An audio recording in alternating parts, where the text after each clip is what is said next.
안녕하세요. NCH 사회 읽어주는 교수 네 번째 시간. 오늘은 법률 개정안과 법률 이런 부분들에 대해서 함께 나눠보고자 합니다. 자, 차별금지법이 발의됐다라는 것이 있었고요. 또 반대 서명 이런 부분들 개신교에서 많이 진행을 하였습니다.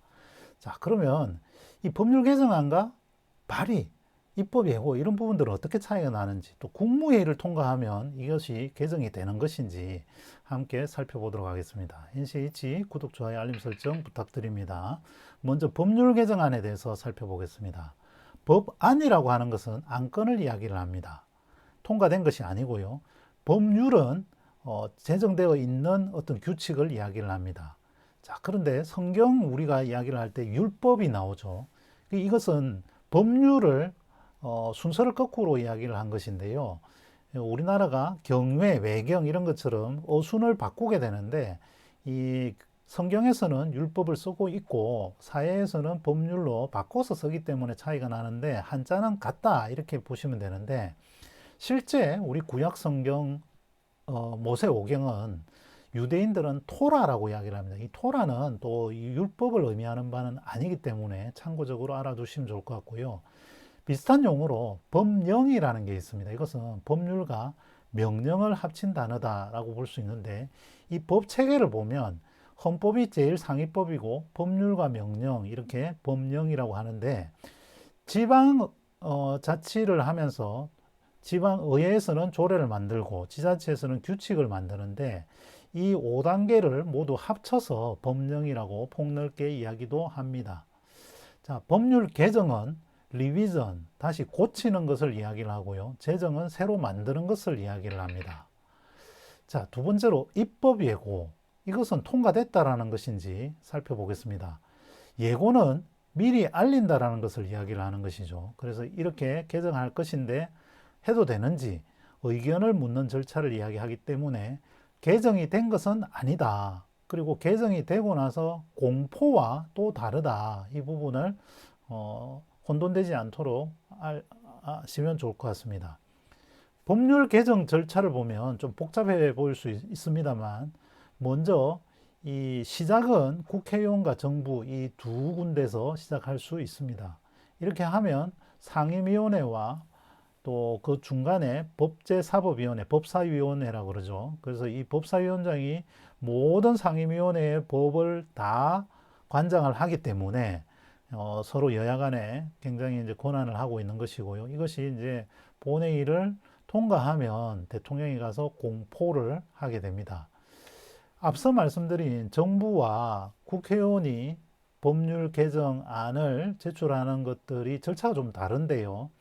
정부는 입법 예고와 관계기관 협의 규제심사, 법제처 심사를 거쳐야 하는 절차들이 있습니다. 그래서 복잡하기 때문에 국회의원에게 의원 입법이라고 해서 좀 대신 좀 내달라 이런 것들을 하기도 합니다. 이 용어들이 조금씩 다르다라는 부분들을 살펴보았는데, 발의와 제출이 다르고 제안과 제의가 다르다. 그래서 조금 이런 용어들은 전문가들이 아니면 사실은 좀 혼돈스럽습니다만 참고적으로 알아두시면 좋을 것 같습니다. 자, 그런데 문제는 법률안을 개정안을 제출하면 다 통과되느냐? 그렇지는 않다. 차별금지법도 마찬가지고 종교지도자 과세법안도 마찬가지인데요. 과세법안 같은 경우는 한 4, 5년 굉장히 한 7, 8년까지도 끌었던 그런 법안으로 기억이 됩니다. 자, 그러면 앞서 말씀드린 대로 접수된 안건이 얼마나 처리가 됐느냐 하고 보면 가장 최근 데이터를 보면 30%가 못 됩니다. 그 이유는 접수된 안건이 워낙 많아졌죠. 많아져서 그런 부분들도 있고, 또 실제로 굉장히 처리한 법안 수만 보면 13대에 비해서 한 20, 30년 전에 비해서 한 10배는 더 늘어났죠. 근데 제출되는 것도 그만큼 많기 때문에 처리율 자체를 보면 그렇게 많지 않습니다만 전반적으로 굉장히 많다. 그러나 또 접수된 것에 비해서 처리된 것은 또 적다라고 보시면 되겠고요. 또 이 그 안건이 올라갔다고 해서 가결, 이 결정이 되는 확률도 굉장히 낮다. 이렇게 이런 부분들도 참고를 하시면 좋을 것 같습니다. 자, 그럼 우리 국회는 얼마나 발의를 하고 있느냐? 굉장히 많습니다. 외국에 비해서도 많은데요. 이 미국의 경우에 또 굉장히 많은 나라죠. 미국은 하원이 2년에 한 번씩 선거를 하기 때문에 우리가 비슷한 어떤 절차이고 우리가 어떻게 보면 미국을 벤치마킹 하면서 훨씬 더 많아졌다. 이렇게 이해를 할 수도 있을 것 같습니다. 자, 법률 개정, 우리 종교, 개신교를 둘러싼 법률 개정안 논의들이 많은데요. 그 논의에 우리가 지혜롭게 대응할 수 있도록 기도해 주시고요. 또 법치주의, 조세법률주의 이런 부분들에 대해서 교회가 잘 알고 또 대응하고 또 교인들에게 잘 알려줄 수 있도록 함께 기도해 주시면 감사하겠습니다. NCHU에서 계속 기도해 주시고요. 또 구독, 좋아요, 알림 설정 부탁드립니다. 감사합니다.